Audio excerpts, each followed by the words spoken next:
Soon sounds good. All right. Company 10.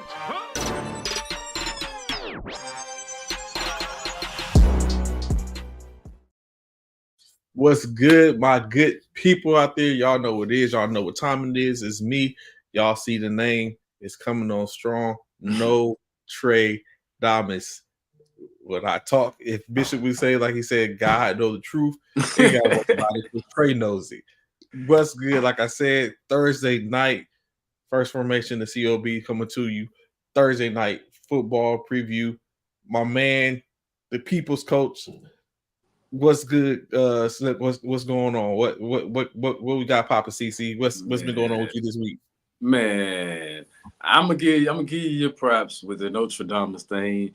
Just this one week, you ended up winning the week, so I'm gonna give you that. Like you ended up winning the week, like I think by 2 games or something like that. Yeah. I had to have a strong comeback because you were off 2-0. You was off to you had the track shoes on. Bishop looked like he was he was in a little sprint, like he was trying to work a marathon, and I was still at the finish line. I was still at the starting point, but I was able to pull a couple of them off. But of course, like I said, with everyone still picking certain picks, like at the end of the week, at the end of the night, we was like 0 for 5 as a collective, something like that. So, I mean, some of us was because more so we was 0 for 3. Bishop finished 0 for 5. You finished 1 for 4, and then I finished off with I think the last 2 victories. But in any case, it's another week, another reset. We started off, of course, like we said, as we get closer to the end of the hour, the San Francisco 49ers face off versus the Seattle Seahawks at Lumen Field in Seattle. Thursday night football. So opportunity, like we were talking about earlier, just before we got on, San Francisco needs this. No, well, as you were saying, San Francisco needs this W. I don't think we need the W. We'll like it, but I don't think it puts us down and out. It'll only be 3 losses on the year. You're still early. It'll be 4 losses on the year, right? 4 losses on the year. 2 and 4? Yeah, only. Every year that we went to the Super Bowl or went to the NFC Championship in the last 5 years, it didn't start off with us just running amok, except for maybe last year. The year before that, last year and the year before, y'all came out the gate strong. Yeah, but the other ones we was like 2 and 3. One year we went 2 and 4. Remember the one year we went 2 and 3, we was down bad, and I made my prediction that we was going to rally off and hit and knock down 11 of the last 12 games, or 10 of the last, but we ended up getting 11. So I mean, it's not down and we're not out yet. You know what I'm saying? So I'm still confident. It ain't looking good. It ain't looking good right now. Like the Niners coming in at 3-3, like has. Everybody want things to catch up with the Chiefs. Have they caught up with the Niners? Like, is the Niners reign in the NFC over? You know what I'm saying? That's true too. One by the Vikings. Y'all did lose early on to the Vikings, but the Vikings that's the only game we got. That's the. Yeah, you know what I'm saying? He said, thank you, appreciate Strack. So we still got time, like he's saying, but we did take an L to the Vikings. The Vikings was about the only one that convincingly, the other 2 games, like we lost to the Rams in the waning hours. Yeah, and the Rams, the 1-4 Rams, they only win is against you. That's the only win against us. And then we lost to the Cardinals last week with some last second, but we're going to talk about that on Sunday. So I mean, it's not completely down and out. Like I said, the Vikings. I'm not going to even say. I was about to say the Vikings gave us a thrashing, but they did not. They just stayed ahead of us, and they just kept that foot in the distance. Like I felt like y'all could have won that game if y'all. Yeah. If dude would have carried the ball 5 or 6 more times, I think y'all Mason. If he'd have touched it 5 or 6 more times, I think y'all would have won that game because that's the kind of game it was. Yeah, it was. That's what I say. It was within distance. However, it wasn't the same game as the Los Angeles Rams and the Arizona Cardinals, where we had the game 10, like a 10-point lead in the fourth quarter is our kryptonite. That is like a recipe for disaster. So of course it'd be What's going on? Top's glad to. I hope so too when it runs it back. I want to spin the block again. Super Bowl one more time. Y'all need to give it up with them. Y'all can't mess with Chiefs. them Chiefs, man. Y'all cannot mess with the Chiefs. The Chiefs, look, the Vikings seem to have y'all number because they done beat y'all 2 times in a row. That's tough to do. But every time we play them, every time we lose to the Vikings, we go to the Super Bowl. What they just said right there, like, yeah, I said whoever put that message up before that, I've been saying that about the coaching issues. I've been saying this about coaching. Like, I don't know, Shanahan night and day in pressure situations. Like, he good during the regular season, and he good early on in the postseason. But when it comes to that big game, I think he just be trying to do too much when the simple formula, you got a simple formula that got you there all year long, and now you want to switch it up. I mean, it's good to try to be versatile, but if you stick to your bread and butter, you win those games but you got to give your defense something to work with. Like you can't keep playing against Patrick Mahomes, giving your defense like a 3-point lead, or I mean, for real, you just can't keep doing that. Or having a little small lead, even if you up by 7, you can't keep giving Patrick Mahomes chances with the ball. And it's like you start going 3 and out at the most important points. Like you running them over, first down, and then all of a sudden all of a sudden you want to throw 3 straight passes. What are we doing? Hey, I say the same thing about a lot of teams. It's holding on every play though. It's holding on. They can call holding on every play. Except for Williams when he's blocking, he doesn't hold. Stop it, man. He hold the most.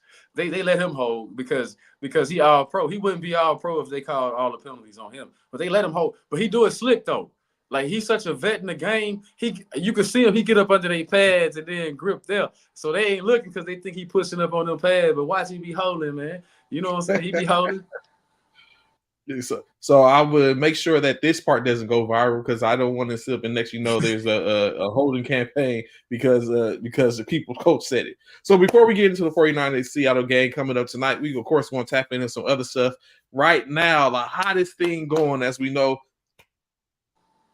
it took a second for it to marinate on me, but the firing of Robert Saleh from the New York Jets, when you look at it. So there's a bunch of stuff for us to unwrap a little bit. I know, saying in our chat, y'all was going off talking about, where Bishop came back, he's like 1 down, 2 to 3 more to go. And you was like, about time. Was it really about time? Is this Robert Saleh's fault? It's not his fault, in my opinion. Yes, I said, you the head coach, you overall responsible. Like all this stuff happening on your watch, regardless of what's going on, man. It's happening on your watch. I mean, if you go, why, as a head coach, why are you talking with people about doing your job? Why are you asking anybody else? Why are you holding a conference to talk about if you gonna take the way play calling from Nathaniel Hackett or whatever? Make that decision, cut and dry, like for real. And I told you my feelings on them when whatever week when they won a game, and he said, and yeah, he quoted on the sideline. He said, "Yeah, I told you, give me a two score lead or whatever." Why I gotta give you a 2-score lead, man? You gotta coach your way out of some situations, man. What are you talking about? You need a 2-score lead. That's not my coach, Trey. I'm sorry. Like, if I knew Aaron Rodgers probably wanted them going then. That's why he didn't hug him. That's why he ain't dap him up or nothing. Nobody looked at him all crazy. Like, what are you talking about? Like, know. So while serving, of course, I was a platoon sergeant, right? That was one of the last roles I held, platoon sergeant. So while being a platoon sergeant, I had a stint to where there was a lot of stuff going on in my platoon, right? To where a couple of times I was in front of our command sergeant major, speaking to him, seeing him because I had someone was standing on his carpet because of something that they did. But at some point, I realized this ain't my fault. Like, I'm the platoon sergeant, true enough. and I done been to the Sergeant Major's time. I done I done been to the Sergeant Major's. Yes, A-Rod is cooked at this point. I think so. I done been to the Sergeant Major's office 3 or 4 times in the week, or in 2 weeks. I done seen the Sergeant Major 3 or 4 times about 3 or 4 different soldiers. But at some point, I realized this ain't my fault. I've set up. Yes, I'm the platoon sergeant, but I'm not. It's not my fault. Like, I'm not, like, what can I say? It's like an unfortunate, but I was feeling a certain type of way because I was like, God dang. Like, at some point, I'm very Sergeant Major looking at me like, Sergeant Amir, you again? Like, you is like, so that's the same thing with Robert Saleh, right? Like, it's not his fault. Like, he only could do so much, right? Man. And he probably should have. He maybe should have just went ahead and which is some of the stuff out there is that he should have. Hey, Aaron, what's going on? Glad to What did he say? What did he say last year? What did he say last year when the season was over, and they had a 7-10 record? He said, "We just a quarterback away. We got pieces in place." The year before that, he said the same thing. Now you got your quarterback, 4-5 games in with your quarterback, and he playing awful. Look, he playing, 3 though. but you still got to be able to coach. Is that bad? Patrick Mahomes is like leading the league in interceptions right now, and they still winning. They finding ways to win. You still got to find. Dak Prescott threw 2 end zone interceptions last week, and still won the game. What I'm saying is you got to find ways as a coach. You got to make those adjustments and find ways to win. So are we saying that Dak and Patrick found ways to just make adjustments and win? We're saying that Andy Reid and Mike and McCartney found ways to win, or did the players do that? Like, at some point, the coach only do so much. Who call it? Like, who game plan they running? What schemes they running? Who calling these plays? Especially, look, we all know probably first quarter, midway through second quarter, you got your scripted plays, your plays that you didn't practice, the stuff that you want to run. But from then on, you got to make some adjustments. You got to call some plays. You got to take the bug. You know Robert what I'm saying? Saleh he was in an unfortunate situation. He was 20-36 in 2.5 seasons, which is unfortunate because one of the 2.5 seasons they brung in Aaron Rodgers where they expected to have greatness in that time frame. My words to Saleh is this. Remember, when the first time Bill Belichick went to coach in Cleveland, he was sorry. He was pitiful. Like, Cleveland did not win. They was a sorry team. They sucked. So Saleh, I think you will be a good coach, but man, you got to start looking at it and holding the reins. Like, you can't let your quarterback, once he let his quarterback come in and show him up, he out of there. You know what I'm saying? You can't let this guy show you up. Is it a fair assessment, in your opinion, to say that would have happened to anybody with Aaron Rodgers? Well, he wouldn't do that to Sean Payton. Sean Payton don't play that. Like, you know what I'm saying? Like, he wouldn't do that to Sean Payton. He got away with it in Green Bay, but he was there so long. So loyalty is a beast. He was there a long time. Like, he was there. His career out-survived some coaches. You know what I'm saying? Like, he had 3 different coaches while he was there, right? Like, within his career in Green Bay. So he saw the switching of the coaches before. But it's like, he ain't never been responsible for no coach. I'm not going to put it on Aaron Rodgers and say Aaron Rodgers is the reason why he out of there. Saleh brought this on himself. You kept telling us this 7-10. I told you this 7-10 team was nothing. I told you he couldn't coach because, they should have been 10-7 last year. They should have been 9-8 last year, even without Rodgers. With that defense, you wasting that defense. You wasting that D. Breece Hall not running this year. We can't just say it's Aaron Rodgers. It's Breece Hall not. You know what I'm saying? Breece Hall. They got Braylon Allen. They got Breece Hall. They got two great options at running back.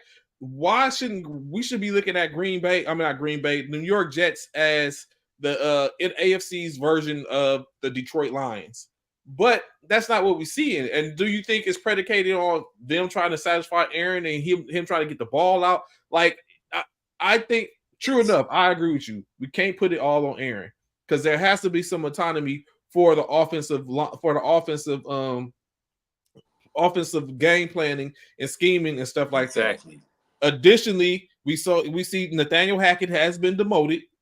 And he So should be. Jeff Open that Alvin, thing up. Open that playbook up, man. Like somebody got to come in there, open that playbook up. You're not gonna get. Look, Garrett Wilson had a good game this past week.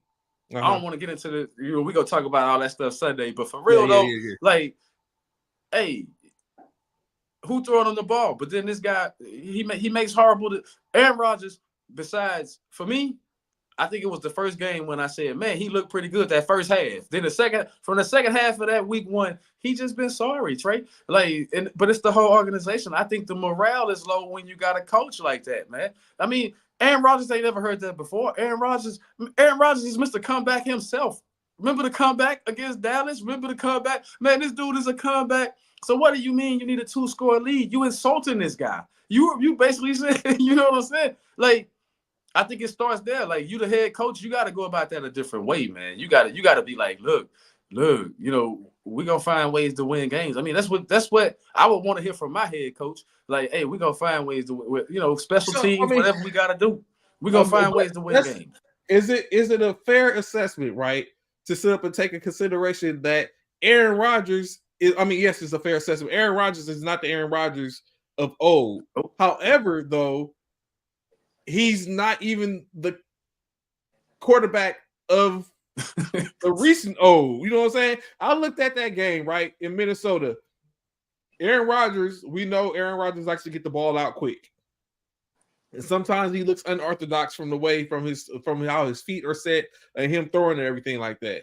But a lot of those situations, that stuff is on Aaron Rodgers. But because he's Aaron Rodgers, everyone has to kiss the ring and has to act like okay, it was on me. Man, Aaron isn't as sharp as he used to be. He playing like trash. We know we know he's not playing well. But the whole offense not playing well. But you got a 40. See, this is what I'm saying about coaching. You know you got a 40-year-old quarterback with an Achilles injury. Who's your backup? Like, who is your backup? Can you turn to your back? See, that's what I'm saying. You left as a head coach, man, you should have learned from years prior, especially last year. I need a formidable backup. Why is Joe Flacco not your backup? I'm just saying he was available before he got picked up. You know what I'm saying? He was available. Now he on the Indianapolis Colts. You know why he's not the backup? Like, why don't you have a plan? Aaron Rodgers got the backup he wanted. He wanted Boyle, so he got Boyle. You think Boyle gonna do something? That's what if Rodgers go down, come on, man. Like, stop it. You know what I'm saying? I think Aaron Rodgers gonna stay with the Jets until his career is over. Because and I only say that because unless some team that's challenging for the Super Bowl, unless some contender pick him up, you know, I could actually see next year. I could actually see Aaron Rodgers in Pittsburgh, man. If Tomlin need something like that, like, he better than what they got. I mean, for real. I like Justin Fields, but yeah, that offense is pitiful. I can see him. I can see Tomlin giving them a run, but Pittsburgh don't have receivers right now. So you know what I'm saying? Like, Pittsburgh don't have receivers. Ain't no one picking up Aaron Rodgers.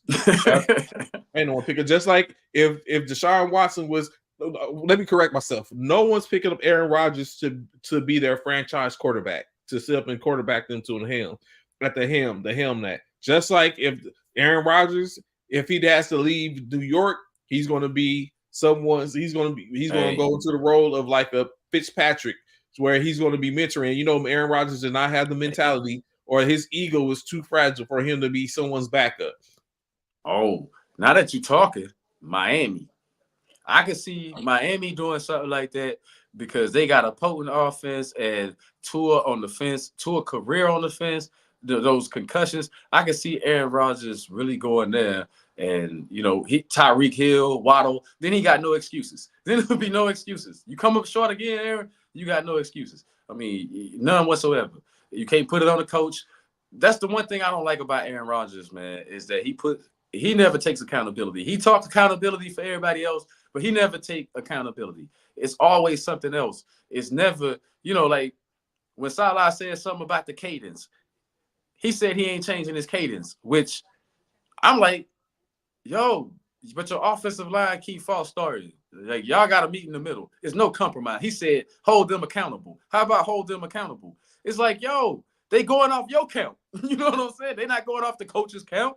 They going off your count. And they keep false starting. So how about simplify it, at least for that game? You feel what I'm saying? But this, you right with the ego stuff. I'm not going to change anything. I'm not going. You ain't trying to help your team win. I've been saying that for a while. Like, this dude, he likes the light. He likes being the star, but he ain't really trying to help a team get to the Super Bowl. He ain't been. That's why he ain't been back. Like, yo, he comfortable with. Years. Yeah, he comfortable with losing in the NFC Championship game, so he can take whatever little strange vacations and stuff he be taking, because he take them every year around the same time, and people don't even see how that stuff sync up, man. And then, do you think while we're all speaking of that, do you think there was any truth to him being the accountability that Salah held him to by finding him for going on instead of coming to the mandatory camp, going to a trip to Egypt? Do you think that was the beginning of the end in their relationship? Yeah, I mean that's just a burn, man. You ain't played football. You went out week 1. You ain't, you know what I'm saying? You coming back from an Achilles and you don't want to be there. See, that's what I'm saying. Not a team player. Like, what team is that? You don't even, you're unfamiliar with these guys pretty much. You practice with them,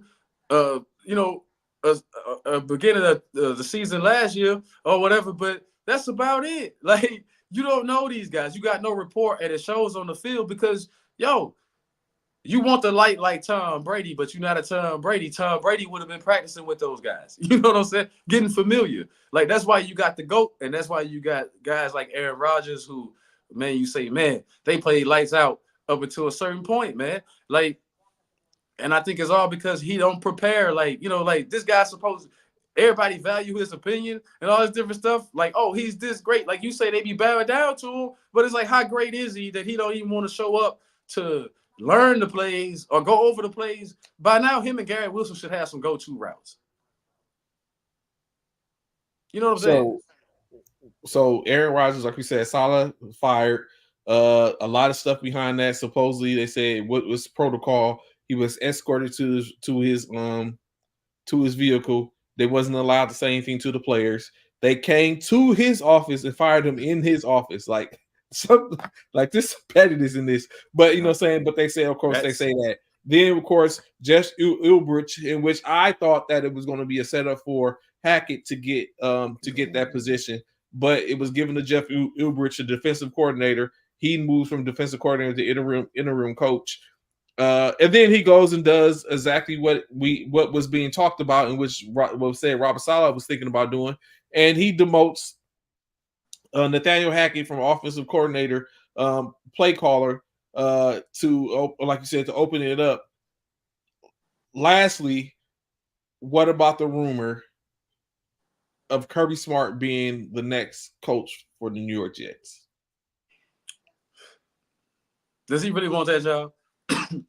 I mean, welcome to the NFL if that's a job you want. But here's a little history for the Jets. I wouldn't play for that owner. I wouldn't coach for that owner. I wouldn't even suit up. Like, no, this guy is not trying to put a winning product out there. This guy is always like, he always want to stick his 2 cents in. That's my guy. See, if he let the coaches coach, then they'll be better off. But he don't want to do that. You know, like let's just be real.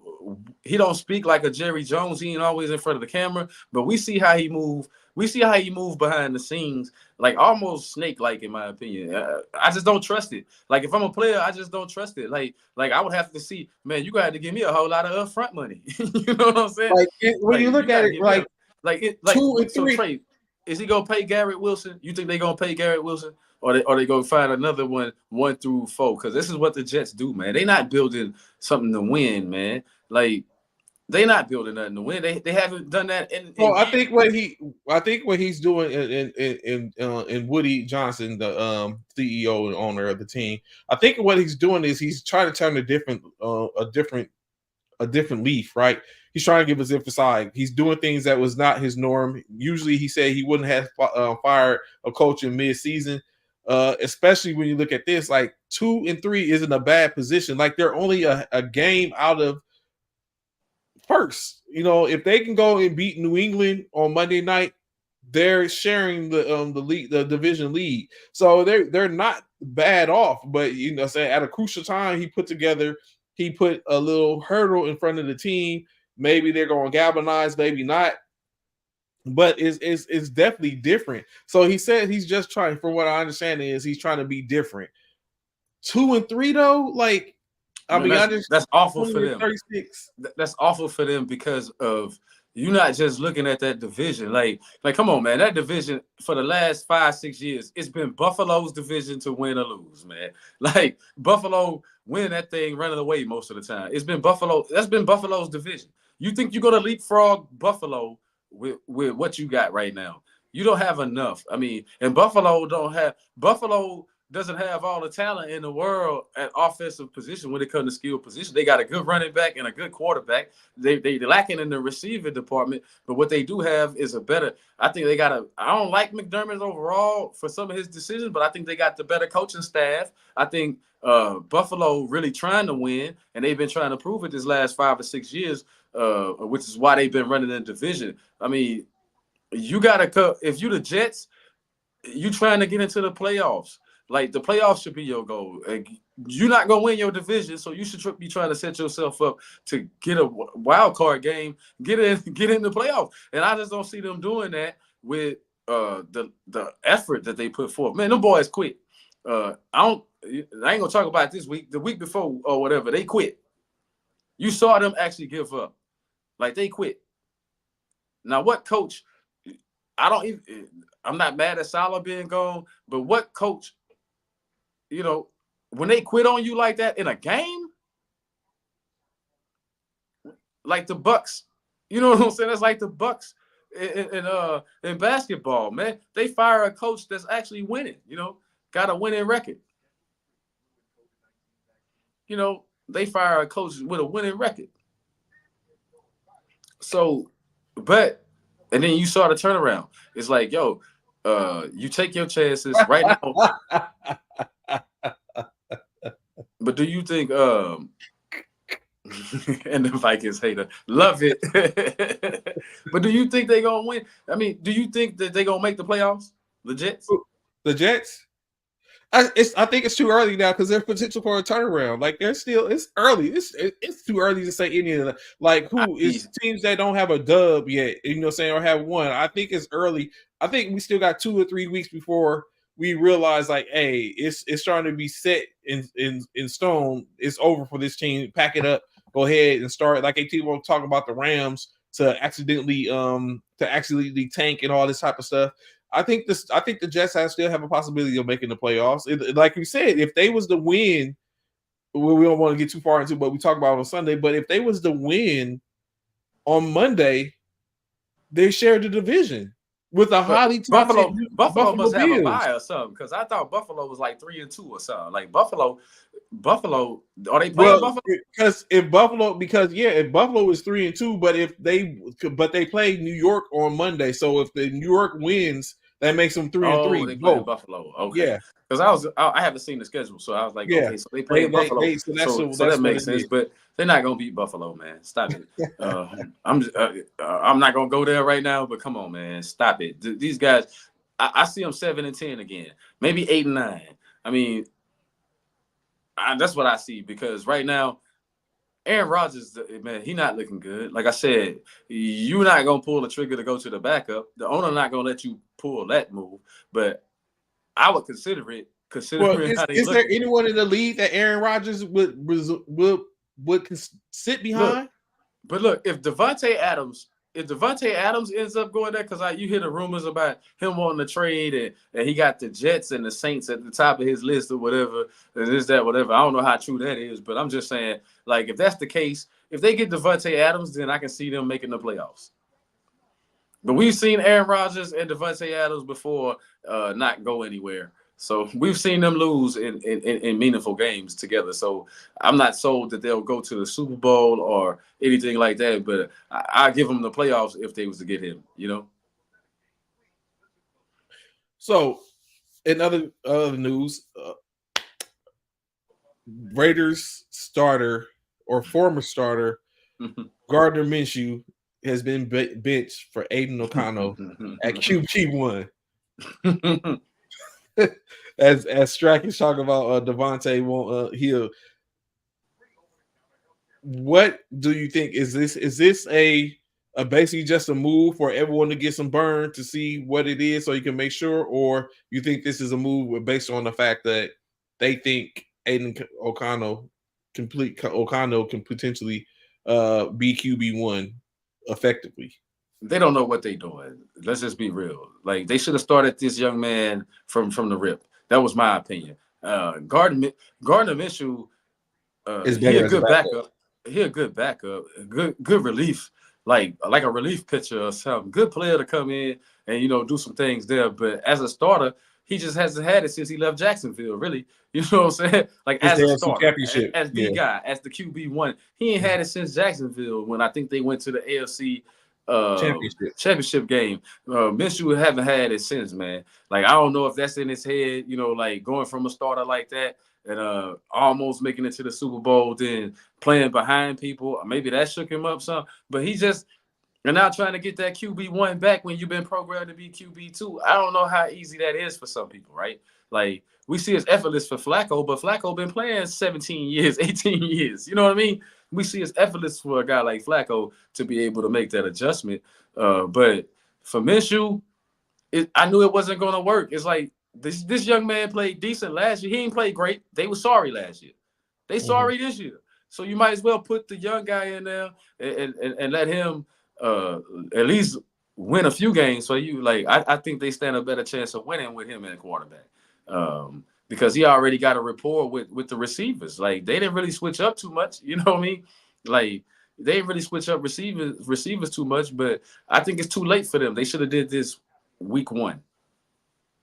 So another situation, quarterback Derek Carr. It's funny we talk about this when we have Devontae, all of his 6 degrees of separation. We talk about Aaron Rodgers, Devontae Adams, and the Raiders. Now we talk about Derek Carr, another place in which Devontae wants to go. Derek Carr out.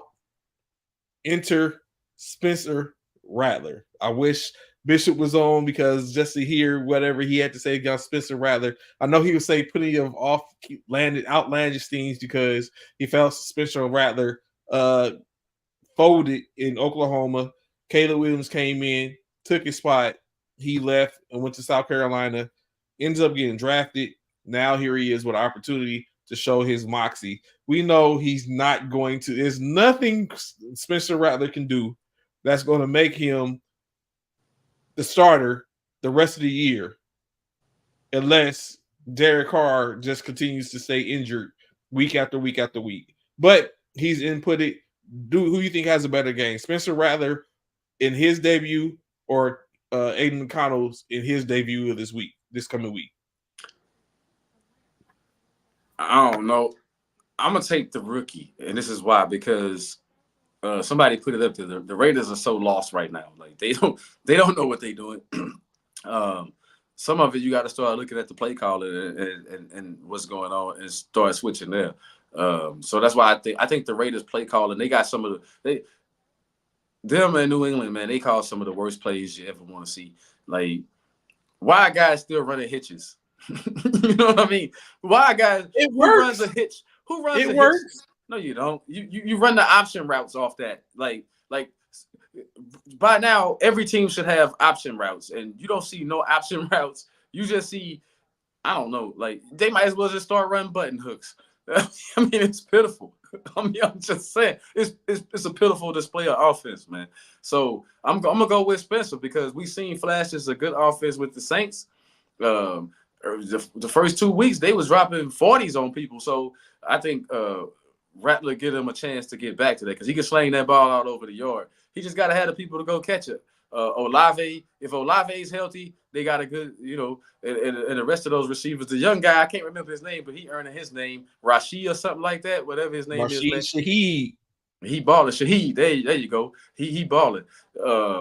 They got some weapons. So let's see if Rattler can spread the ball around and get it to him. I think he got a better chance because of the way his offense is designed. And plus, you got Kamara back there. You can rely on Kamara. So let's get, as we get closer and closer to the beginning of this game, we know, like I said, tonight, the San Francisco 49ers in Seattle. Seattle currently leads the NFC West with a three, I think a 3-2 record. Um, San Francisco down to a 2-3 record.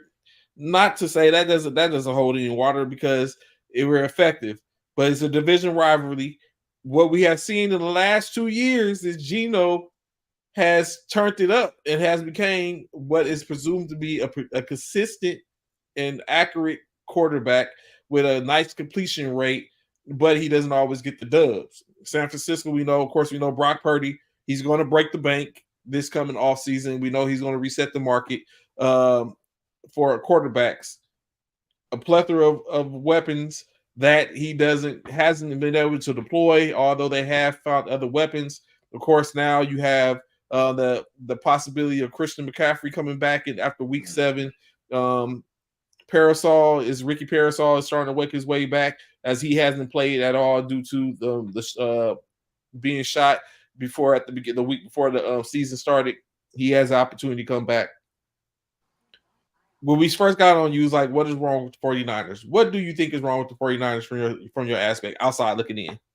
Well, besides injury, just a bored team right now.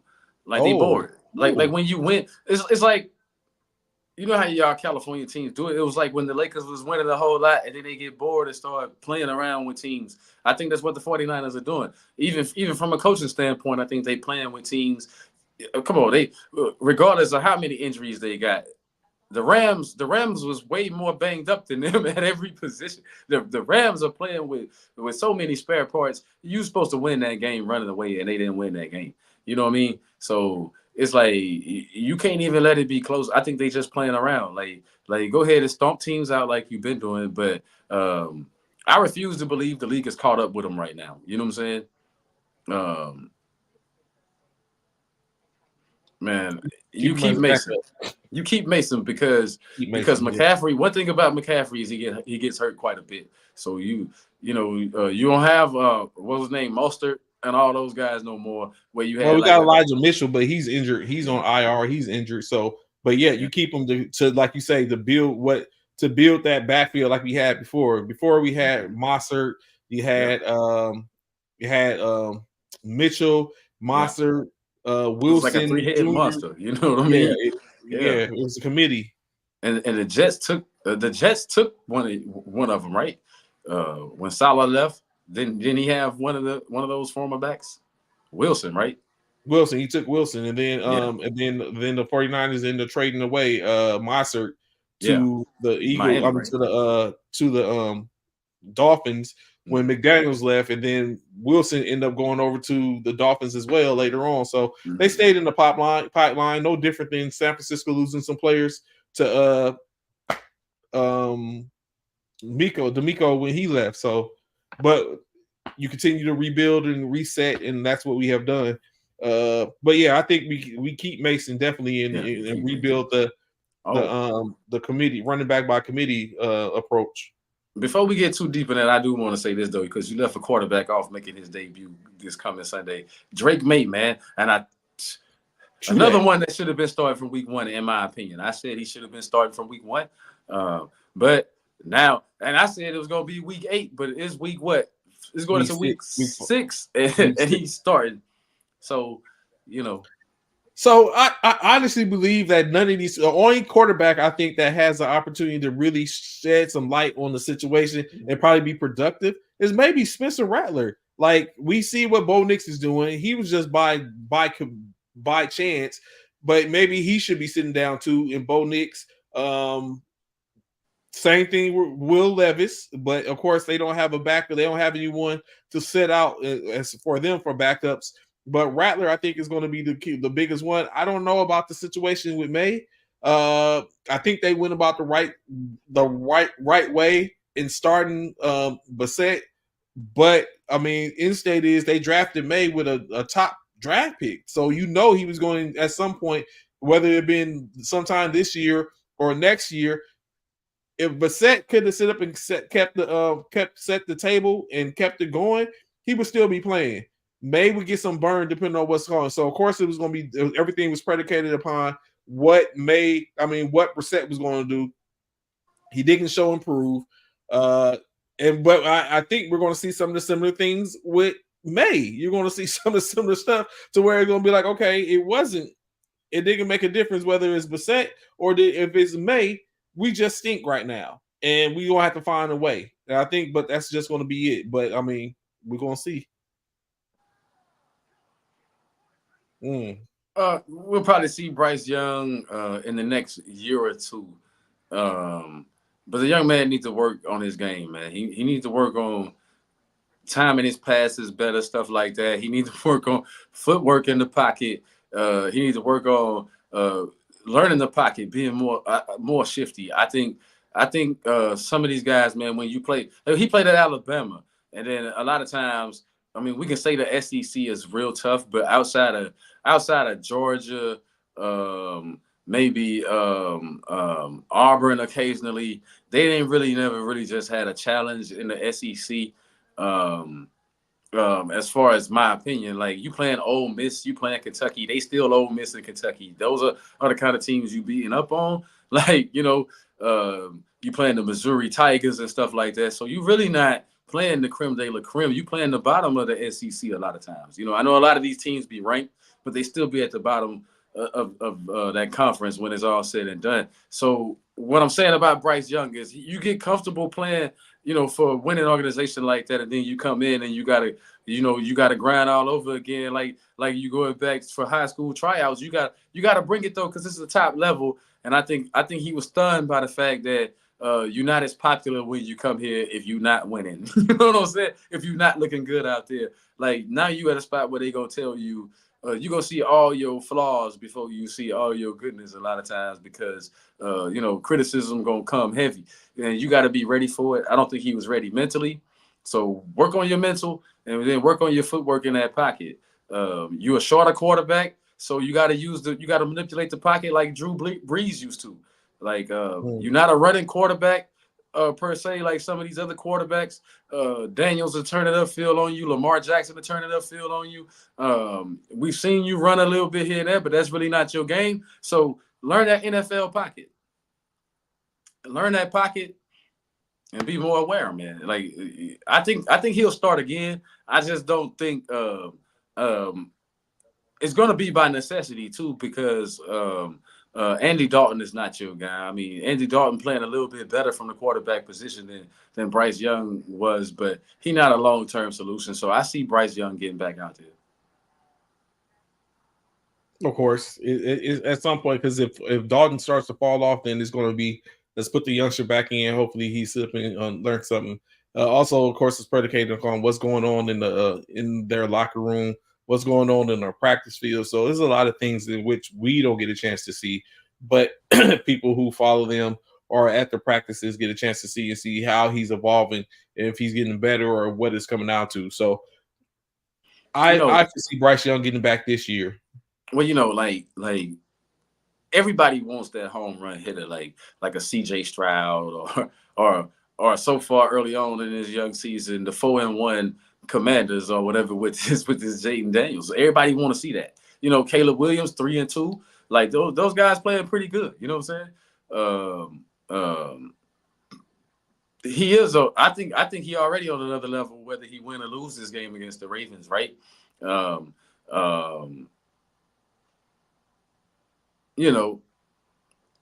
I think if that's a good question about the Eagles. Yeah, you can see the axe coming for their coach at some point. I don't know if they'll pull the trigger in the middle of the season, but you do see him not really. If they don't turn things around soon, you don't see him making it next year. You know what I mean? Like they're not gonna roll him back out. What's his name? Sirianni. They're not gonna roll Sirianni back out next year. Sometimes you can just see the look on their face, right? When you watch him on the sideline, do you see a winning coach or do you see a worried coach? Do you see a guy? Because he looks worried to me. Like he had that look like this ain't how we practice things. Guess what? A lot of things ain't gonna go the way you practice them. You know what I mean? Like, but you gotta, for him, you got this dynamic quarterback with Jalen Hurts, and you don't know how to use him. I mean, after you've seen him play and went to a Super Bowl with him, now you forgot how to use him. So you telling me that offensive coordinator that's the head coach in Indianapolis was the guy that knew this quarterback. You, as the head coach, didn't take the time to study what you had or something, and it shows. They button heads. It shows. They're not on the same page. So we're getting closer and closer. So before we get to the picks, what do you think about Cam Newton being an added personality to First Take with Stephen A? Is that much watch TV, or is it gimmick and punchlines? No, I don't really, I used to like Stephen A, but I don't watch his show much no more because just personal reasons. But he different now. Seems like he got a point to prove. You know what I'm saying? For me, ever since T.O. called him out and said Max was more black than he was, man, like he been on this mission to prove how black he is or whatever. So I don't even get into it. Like, the sad part is I love all my brothers being on TV, having these jobs and stuff, but half of them ain't never won nothing. You know what I'm saying? Like half of them ain't never won nothing. I mean, what is Cam gonna contribute to the thing, man? Let's just be real. What is he gonna contribute, like, to some expert analysis? What is he gonna bring? I've seen his show, so what is he gonna bring? Like, dude, your highlight was winning at Auburn, and I mean, you can't call the Super Bowl getting thrashed in the Super Bowl by the Denver Broncos a highlight because you got to take in consideration they were 15-1 that year. He did go 15-1 that year, and he went 15-1, and then got to the Super Bowl and looked subpar. I mean, this is a guy that was supposed to be great. He looked subpar. Not his team. His team came to play, but they couldn't play because he didn't play. He didn't perform well in that Super Bowl. I mean, he just didn't. I mean, let's just keep it real. So what is he really going to contribute, bro? That, you know what I'm saying? Like, on an expert level, like, what is he going to contribute? You know what I mean? Yeah, I think Michael Irvin. I think what Michael Irvin has is 3 Super Bowls. So you're willing to put up with his shenanigans and his jokes, and you're willing to put up with that stuff because you really get talking to somebody that know how to win.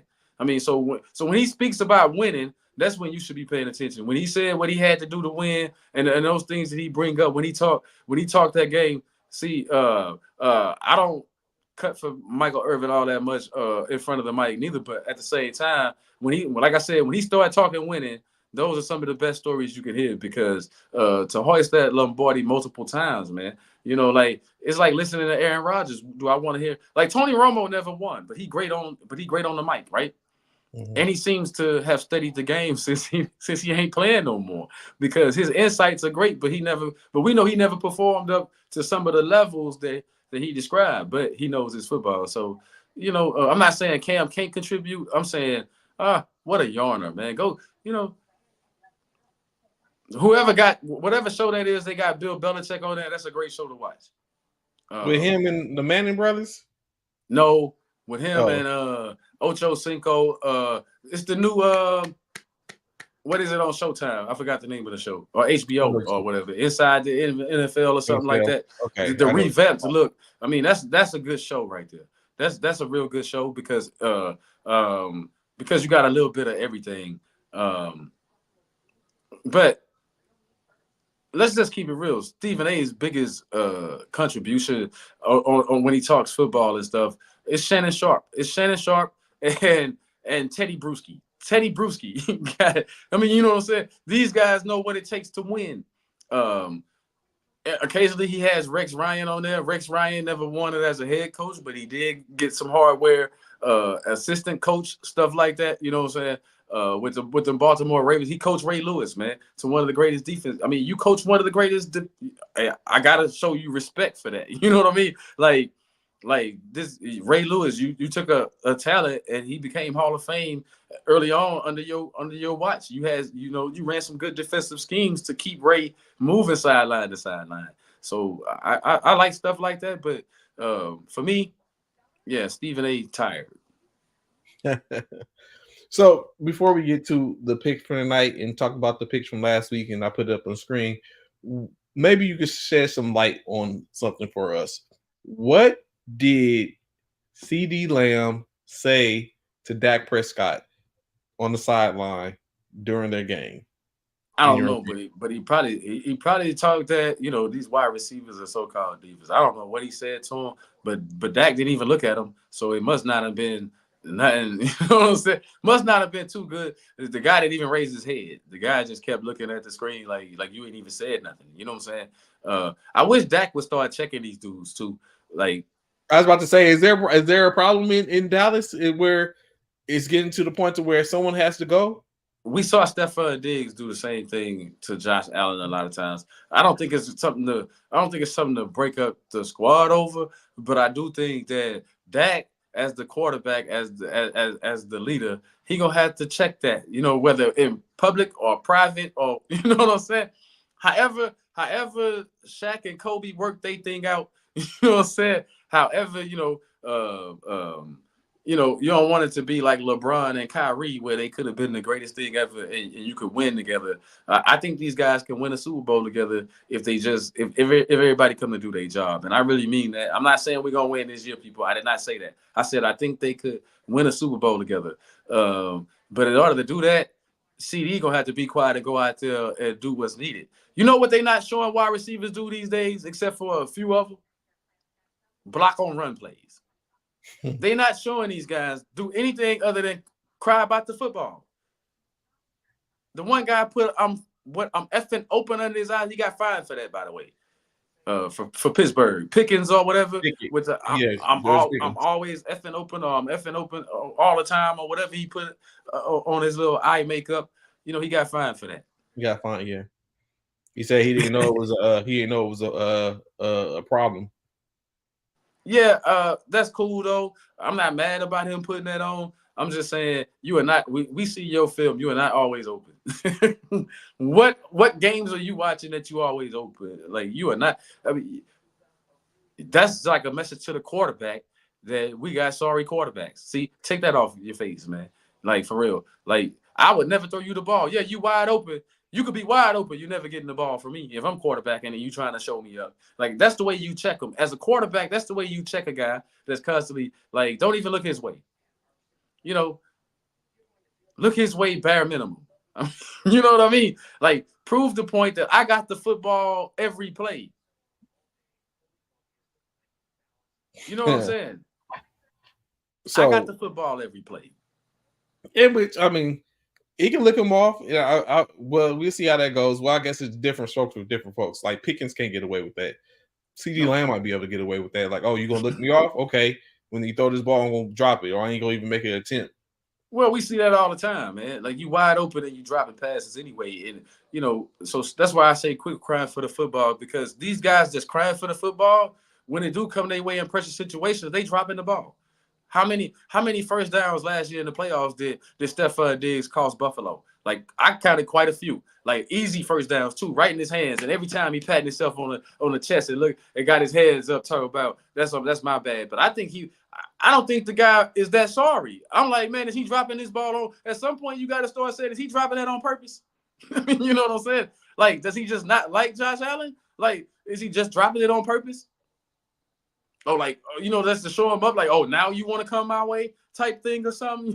I've been telling you to come my way, and now you want to come my way? Or is he legitimately just dropping the football, man? Either way, I don't want him on my team. And CD Lamb, don't start getting into those habits, because he dropped quite a few this past, not this past week, but in the prior weeks. So, a couple minutes from kickoff, so y'all know it's getting close to that time for us to make our picks.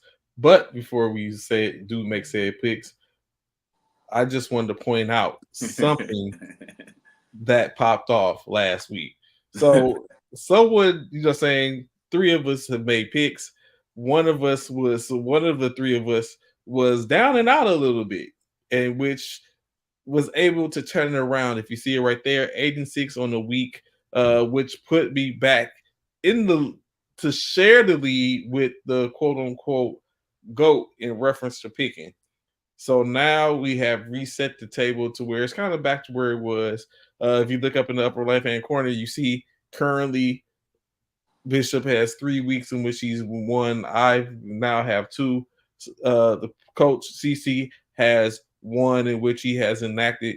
It's still early. I still continue to say the same thing. It's still 12 early. more weeks, people. 12 more Yeah, weeks. it's still plenty of weeks, and there's only a couple more weeks before I take before I garner the league, and then I bear the turn Notre Dame the rest of the year. So, like I said, it's a marathon. It's a marathon. So I gotta keep my mindset right and just take in consideration, like, nah, I ain't gotta sit up and just blow it out the water. I mean, that'd be a good thing, but it's a marathon. I just gotta sit up and get one game here and there to sit up and open the league up. So with that being said, we have, like I said, tonight's game, as well. Actually, 2 games, because isn't it? We have is another early game, isn't it? There's a an early game. They playing Chicago in yeah. So it's I forgot another who early, Chicago playing, but yeah, Chicago. so it'd be Chicago and I just seen it. Chicago and Jacksonville is the other game.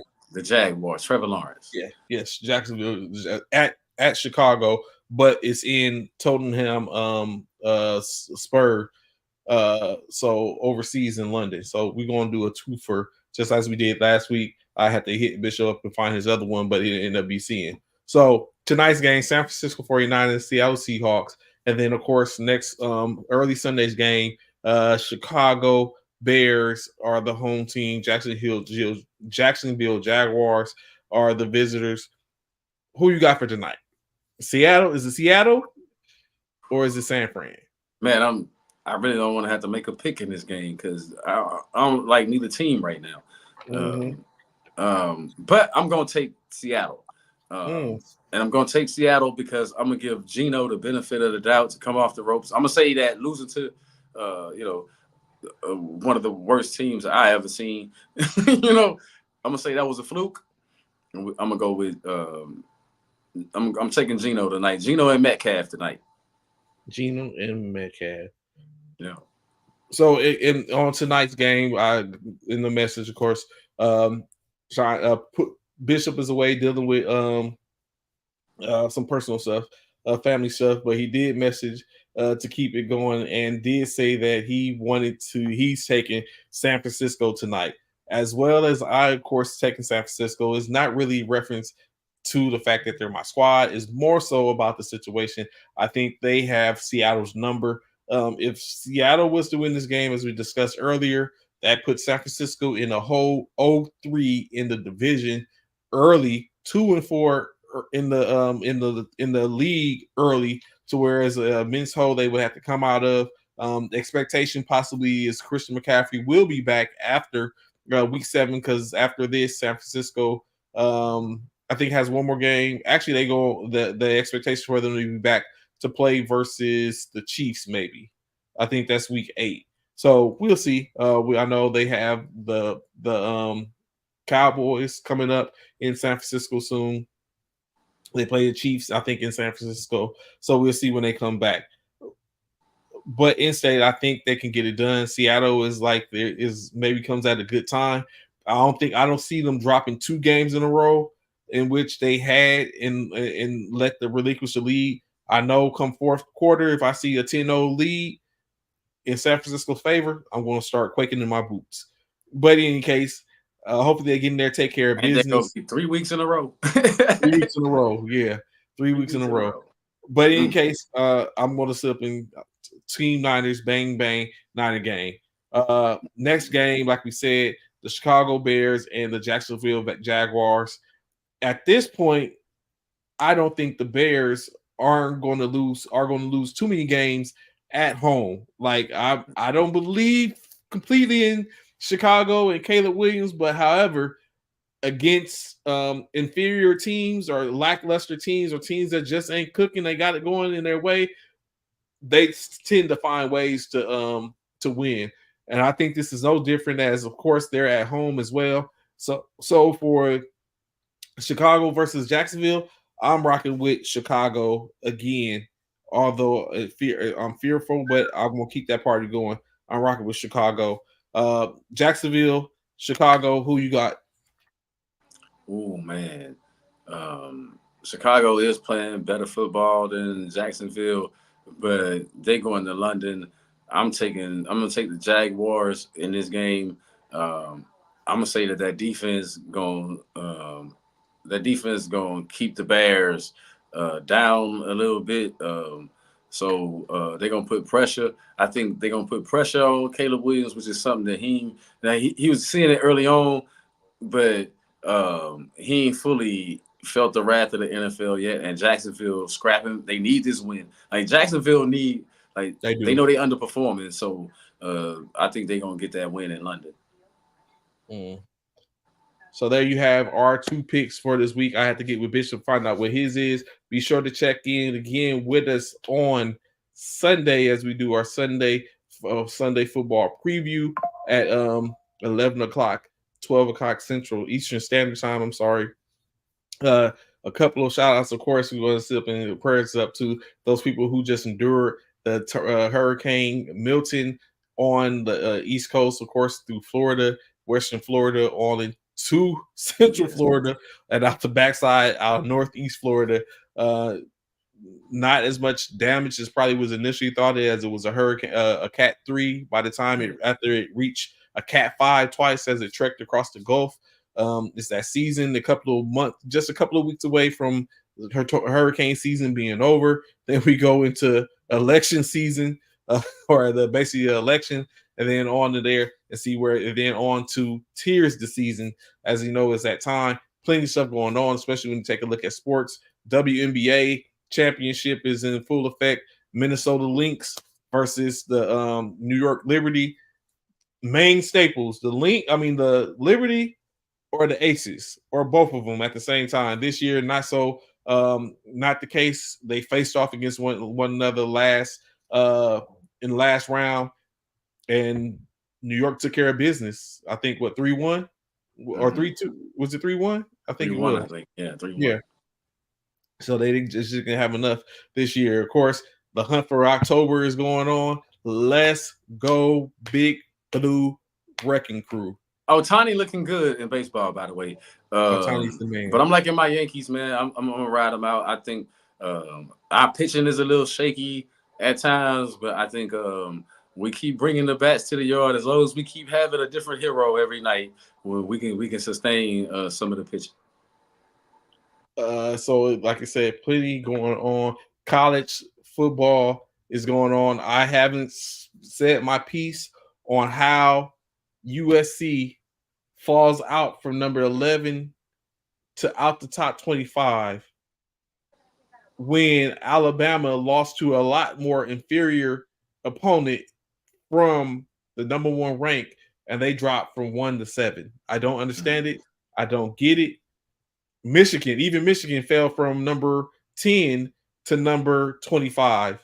And you know what I'm saying? So it's like it's I don't get it. I understand the coupled win or losses, but opponent is an opponent, and Alabama should not have lost or got thrashed. We ain't even talk about if it had been the Boilermakers, I might have been like, okay, but Vanderbilt, Vandy, yeah, that was horrible, especially after playing such a terrific game the week before. Like, correct. excuse me, you played a great game the week before, and then what a letdown to lose. Vanderbilt don't beat nobody, at least nobody important. Like that. I mean, flukes happen, but how underprepared were you? Were you just celebrating with Georgia the holy grail for y'all this year? Because yeah, that was. I mean, unlike Alabama too. If that was Nick Saban, they would have rolled over them. Let's just keep it real. They would have rolled over Vanderbilt like it was nothing if that was Nick Saban. But Nick Saban is gone. This is not Nick Saban's Crimson Tide anymore. Yeah, that's true. And then last but not least, of course, on behalf of my brothers, or I guess you could say myself and Sean Brothers, the organization Cyber 5 Military Fraternity Incorporated, we are having our fall explosion in which some of the proceeds from this event fundraisers goes towards providing some funds and some help to underprivileged or nonprofit of our organization's choice. You see it right there. The prices, of course, not too much. $10 for a ticket, 3 from 25. Yada yada yada. 75 potential reasons to enter. It's you see the seasons we go through, opportunity to get a generator or just know some sounds. I know sometimes I like to just sit in the darkness or just sit outside with some nice music playing. You know what I'm saying? We music connoisseurs myself, CC, Sean, and listen and talk. We haven't had conversation about music talk in a while. Maybe we have a special something for that one day. But that's some of the stuff. So if out there, feel free or just hit me up and be like, hey Trey, I'm trying to get some tickets. I'll get you connected. Or of course, there's I will be sharing this or go to the Cyber 5 Military Fraternity Incorporated's page, in which you can also go and pull that up, scan the QR code, or just hit up myself or Sean and we can get you situated. So get your name in the hat, maybe an opportunity to win, to push out there. 3 chances. Is there anyone that's going to get all 3 prizes? We don't know. Only one way to possibly do it is to purchase a ticket. And like I said, it's that season when we start taking care of stuff. So feel free, hit me up. We get you taken care of. Sweet, Coach, sweet. It's a night. The show's about to get down. Let's hope this does not become one of the worst Thursday night football games of the season. We've had some burners, even when we thought it wasn't going to be a good game. It was a good game.